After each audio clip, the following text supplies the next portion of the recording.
CR101radio.com, podcasts, and more. 36. Train up a child. When Ben-hadad, king of Syria, invaded Israel with a great army, he surrounded and besieged the capital Samaria. King Ahab was cooped up within the walls with only 7,000 fighting men. Ben-hadad then laid down the terms of surrender. The gold, silver, wives, and children of Ahab had to be delivered to him. The purpose of this demand was this: the surrender of wealth would leave Israel helpless in terms of future resistance. The surrender of wives would humiliate Ahab before his people and break his power. But the final and greatest demand was for the surrender of his children.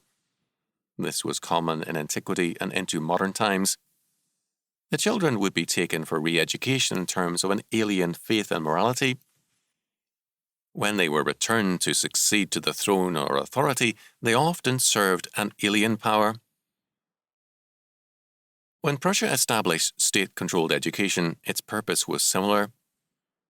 The modern mood was leading the common man to question the powers that be, and man was becoming a problem to the state.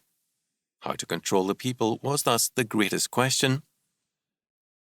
One solution was to build straight streets over which cavalry could readily charge and which cannons could sweep in order to prevent popular resistance. Another solution was to take over schools from the churches and use them to brainwash future generations. James G. Carter, Horace Mann's associate, openly stated that the goal of state control of education is people control. Children thus become alienated from their families and the faith. Conflict between teenagers and parents is a very modern phenomenon, unknown previously except in rare cases. It is a product of anti-family education. One of the reactions to this has been the rapid growth of Christian schools. Proverbs 22:6 declares, "Train up a child in the way he should go, and when he is old, he will not depart from it."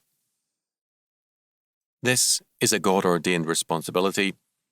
Our children belong to the Lord, and they must be reared and educated in the nurture and admonition of the Lord.